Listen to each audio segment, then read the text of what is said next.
আসসালামু আলাইকুম। কি অবস্থা ভাইয়েরা? আশা করি ভালো আছেন। ভালো থাকারই তো কথা। সদ্য ঘোষিত এশিয়া কাপ বাছাইয়ে বাংলাদেশ জাতীয় দলের জায়গা হয়েছে হামজা চৌধুরী এবং ফাহমিদুল ইসলামের, যা এতদিন আমাদের স্বপ্ন ছিল। সেই জন্য ভালো থাকাটা কিংবা আশা দেখাটাই স্বাভাবিক, তাই না? কিন্তু ভাই একটু থামেন। বেশি উত্তেজিত হলে আবার লুজ মোশন হওয়ার সম্ভাবনা আছে। কেন বলছি?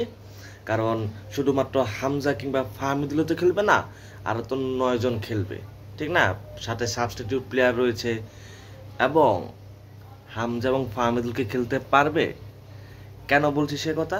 আসুন দেখে নেওয়া যাক। 25শে মার্চ ভারতের বিপক্ষে এশিয়ান বাছাইয়ের জন্য প্রাথমিক দল ঘোষণা করেছে বাংলাদেশ। সেই দলের জায়গায় হয়েছে এই সিজনের লোকাল ফুটবলের সর্বোচ্চ কলকাতা পুলিশের আলামিন, এবং আবাহনীতে গিয়ে নিজেকে খুঁজে পাওয়া ইব্রাহিমও রয়েছেন সেই তালিকায়, এবং সেই সাথে রয়েছেন রহমতগঞ্জের তরুণ ডিফেন্ডার তাজউদ্দিন আহমেদ। তবে সবচেয়ে চমকপ্রদ দুটি নাম হচ্ছে হামজা চৌধুরী এবং ফাহমিদুল ইসলাম, যারা কিনা প্রবাস থেকে আসবেন। এবং সেই সাথে আরও কিছু ফুটবলারের দলে জায়গা হয়েছে। এর মধ্যে সোহেল রানা সিনিয়র, সোহেল রানা জুনিয়র, রফিকুল ইসলাম, ফাসল আহমেদ ফাহিম, চন্দন রয় এবং রাব্বি হাসান রাহুল। এই যে লাস্টে যে প্লেয়ারগুলোর নাম বললাম, তারা কি আসলে জাতীয় দলে খেলার মতো অবস্থায় রয়েছে? একটু খোলাসা করে বলতেছি। প্রথমে আছি সোহেল রানা সিনিয়র এবং সোহেল রানা জুনিয়রের কথায়। তারা দুজন এতটাই বাজে খেলেন যে প্রতিপক্ষকে মাঝ মাঠে বল উপহার দেন ফ্রিতে। অর্থাৎ তারা মোমেন্টাম লুজ করে, বল পজিশন লুজ করে, পাসিং সেন্স তাদের ঠিক থাকে না, পজিশন অনুযায়ী জায়গা নিতে পারে না। ইভেন তো লাস্ট সাফে আনিসুর রহমান জিকো এক প্রকার তার উপর উত্তক্ত হয়ে কোচকে ইশারা দেন যে তাকে যেন মাঠ থেকে তুলে দেওয়া হয়। তাদের বদলে কি এই সিজনে দুর্দান্ত পারফরমেন্স করা মাহাদি ইউসুফ খান কিংবা মানিক মোল্লার জায়গায় কি হতে পারতো না? কেন তারা জাতীয় দলে? ফাসল আহমেদ ফাহিম, যাকে এক সময় বাংলাদেশের তরুণ উদীয়মান সেরা খেলোয়াড়ের মধ্যে একজন ভাবা হতো, কিন্তু তিনি আবাহনী থেকে বসুন্ধরায় যাওয়ার পরই নিজেকে হারিয়ে খুঁজছেন বললে ভুল হবে না। আসলে তার পারফরমেন্সে তেমন একটা উন্নতি আমরা লক্ষ্য করতে পারিনি। ইভেন লাস্ট সাফেও তাকে যথেষ্ট সময় এবং সুযোগ দেওয়া হয়েছিল, তিনি তেমন একটা কাজের কাজ করতে পারেননি। ইভেন্ট এই রানিং সিজনেও বসুন্ধরার হয়ে তেমন একটা সুবিধা করতে পারছেন না। তো এই ধরনের প্লেয়ারকে আমরা কেন রাখবো, যিনি বল নিয়ে শুধু দৌড়াতেই পারেন, কিন্তু দৌড়ের পর কি করতে হবে সেটা তাকে কেউ শিখায় না, বা তিনি কি শিখতে চান না। তো তার বদলে আমরা যদি এই সিজনে দুর্দান্ত খেলা আবাহনীর জাফর ইকবাল কিংবা মোহামেডানের রহিমউদ্দিন, তাদেরকেও নিলে হয়তো আমরা একটু বেটার আউটপুট পেতাম। কারণ তাদের খেলা আমরা সবাই জানি যে তারা কীরকম তাদের দক্ষতা মাঠে দেখাতে পারে। এবং এই দলে রয়েছেন আরও একজন ফুটবলার, যার নাম রফিকুল ইসলাম, যিনি বসুন্ধরার হয়ে স্ট্রাইকার পজিশনে খেলে থাকেন। যাকে আমরা খোদ বসুন্ধরার হয়ে খেলতে দেখি না, তাকে জাতীয় দলে কীভাবে কল করা হয়? হ্যাঁ, তার বদলে কি নাবিব নেওয়ার জীবন, যিনি এই সিজনে যথেষ্ট ভালো করেছেন রহমতগঞ্জের হয়ে, কিংবা আবাহনীর এনামুল, তাদের কি আমরা নিতে পারতাম না? এছাড়াও দলে রয়েছেন চন্দন রয় এবং রাব্বি হাসান রাহুল।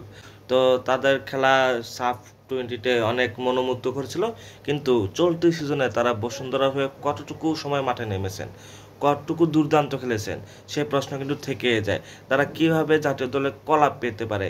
দিনের পর দিন চন্দন রয়কে আমরা জাতীয় দলে দেখতেই পাচ্ছি। তাকে নামানো হয় ক্রুশিয়াল মোমেন্টগুলোতে, যেখানে তিনি পুরোপুরি ব্যর্থ হিসাবে পরিগণিত হয়। তাকে আমরা ওই রকম মাঠে অ্যাক্টিভ দেখি না। তাছাড়া আর রাব্বি হোসেন রাহুল, যিনি সাফে দুর্দান্ত খেলেছিলেন। তো এই দুজনকে যদি আমরা সাফের বিবেচনায় ডাক দিই, তাহলে মিরাজুল, আসাদুল, ওরা কি দোষ করলো? মোহামেডানের আসিফ, তারা কি দোষ করলো? তাদেরকে কেন ডাক দেওয়া হয় না? এই তালিকায় আরও দুজন ফুটবলার রয়েছে, মুজিবুর রহমান জনি এবং মোরসালিন। তো মুজিবুর রহমান জনি লাস্ট ম্যাচগুলোতে সেকেন্ড হাফে বিরতির পর নেমে দারুণ কিছু ইম্প্যাক্ট তৈরি করে এবং একটি গোলও পায় তিনি। শেখ মোরসালিন অবশ্যই ভালো একজন ফুটবলার, কিন্তু রিসেন্টলি কিছু মদ কাণ্ড এবং নারী ঘটিত কাণ্ডের জন্য তিনি প্রচুর সমালোচিত হচ্ছেন। আমার বিষয় তার আউটলাইফ নিয়ে না, আমার বিষয় হচ্ছে তিনি এই সিজনে কি এমন আহামরি করেছেন যে তাকে এই জাতীয় দলে কল আপ করতে হবে। ওইরকম কিছু আছে কি? তার চেয়ে ভালো যারা লোকাল ভালো পারফরমেন্স করছে তাদেরকে আপনি ডাক দিতে পারতেন, কেন দেননি? এখন তো জানুয়ারির 20 তারিখে কোচ নিজে বলেছেন, যখন বসুন্ধরা পয়েন্ট টেবিলে 6 ছিল, আবাহনী মোহামেডান যথাক্রমে শীর্ষে, তিনি বলেছেন বসুন্ধরা ফুটবলাররা পিছিয়ে আছে কিন্তু ভালো করতেছে, আবাহনী মোহামেডান ফুটবলাররাও ভালো করতেছে। মানে তার কাছে ওই টেবিলের 1-2 দলের পারফরমেন্স করা প্লেয়ারদের চেয়ে টেবিলে 6 পারফরমেন্স করা প্লেয়ারদের মূল্য বেশি। কেন? ওই যে ভাই সিন্ডিকেট, এই সিন্ডিকেটটা দেশের ফুটবলটা একেবারে ধ্বংস করে দিচ্ছে।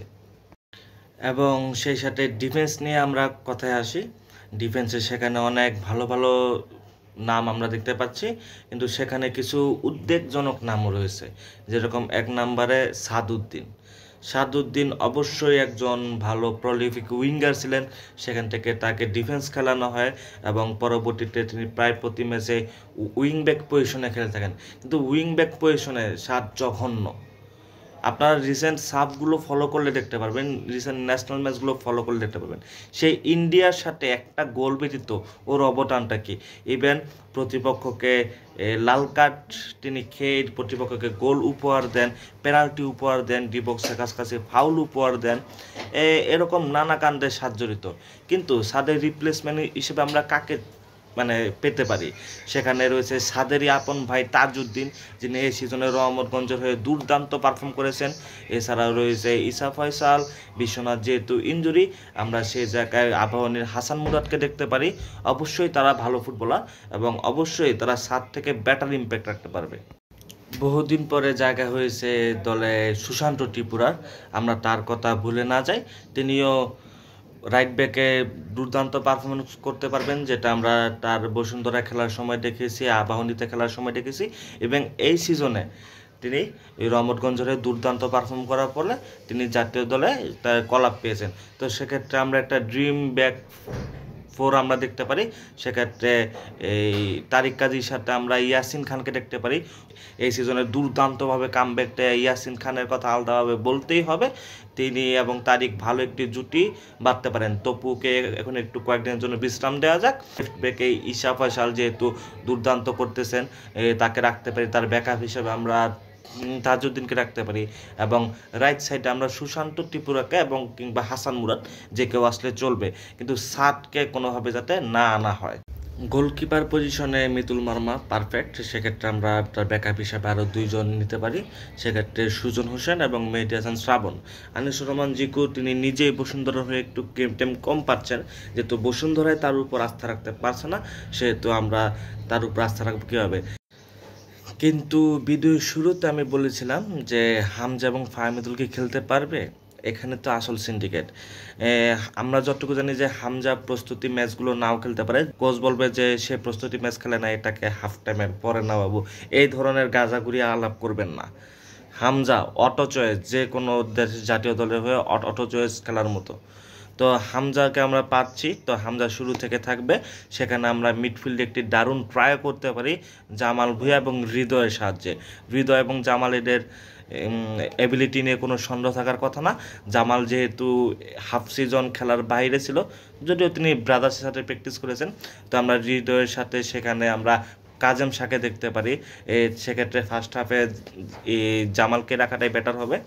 আর সে জায়গায় আরও রয়েছে সোহেল রানারা, জনি রয়েছে, এই জনিও একটি ভালো আউটপুট দিতে পারে সেকেন্ড হাফের পরে।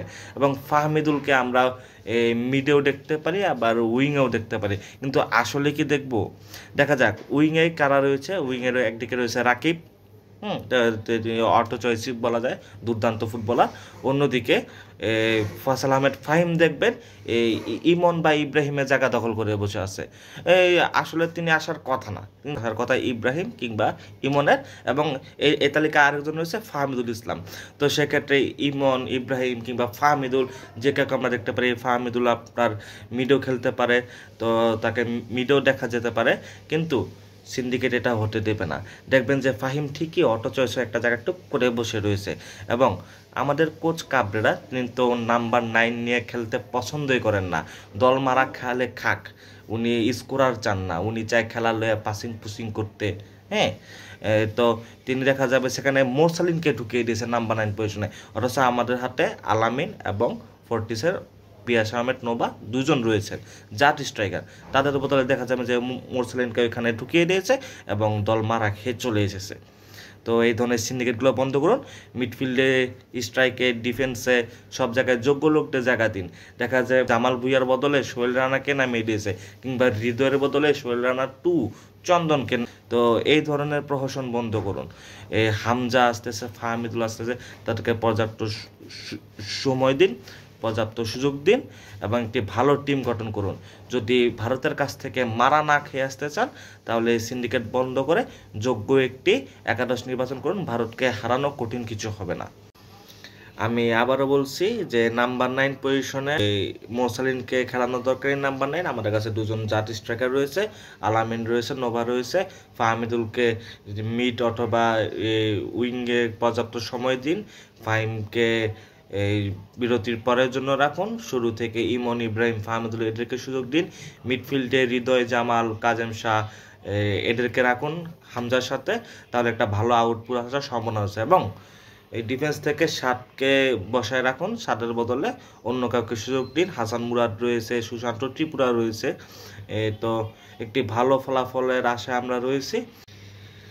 একটি সিন্ডিকেট মুক্ত ফুটবল আমাদের দেশের ফুটবলকে অনেক উপরে নিয়ে যেতে পারে। দেখা যাক আমরা সেটা দেখতে পারবো কিনা। এখন তো 38 সদস্যের স্কোয়াড, 28 জনকে নিবে। এখন কোন 28 জন সেটা দেখার পর ভালোটা বলতে পারবো যে কোচ কোন 28 জনকে নিয়েছেন। তবে লিখে রাখুন, এই সিন্ডিকেট প্লেয়ারগুলো ঠিকই 28 জনে ঢুকে যাবে এবং ভালো ভালো কিছু প্লেয়ার সেই 28 জন থেকে বাদ যাবে। তো আশা করি এমনটা না হোক। আমরা চাই বাংলাদেশ ভালো খেলুক, ভারতের সাথে যেহেতু ম্যাচ আমরা জয়টাই চাই, আর সেজন্য একটি সিন্ডিকেট মুক্ত স্কোয়াড অবশ্যই জরুরি। ভালো থাকবেন সবাই, বিদায় নিচ্ছি। আমি আশরাফুল হক।